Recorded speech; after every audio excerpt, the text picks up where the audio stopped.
పొద్దంతా కూలి పని చేస్తే ఇంటి కిరాయికే సగం పోతుండే. పోరల ఫీజులు ఎట్లా, ఖర్చులు ఎట్లా? ఆఫీస్ దగ్గర కిరాయి ఎక్కువందని దూరంగా ఇల్లు తీసుకుంటే అంతమందం బండి పెట్రోల్కే కాబట్టే ఇక ఏం మిగులుతున్నది? పట్నంలో గట్టుడు మాతో నేడైతుంది. ఊర్లో ఉన్న జాగలన్నా ఇంత గుడి చేసుకొని బతుకుదామన్నా చేతిలో రూపాయి లేకపాయే. ఇగో గిట్లుంటే ఇంటి కష్టాలు. కొందరికి గా తిప్పలు తప్పినట్టే.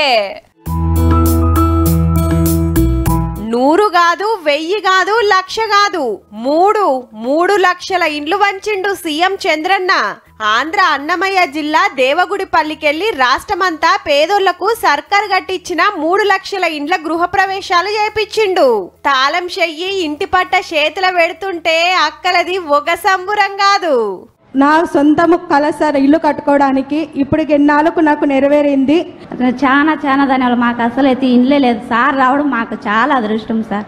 ఈడికే అయిపోలేదు లో, ఉగాది వరకు ఇంకో 5,90,000 ఇల్లు కట్టి పేదోళ్లకు వంచుతారట.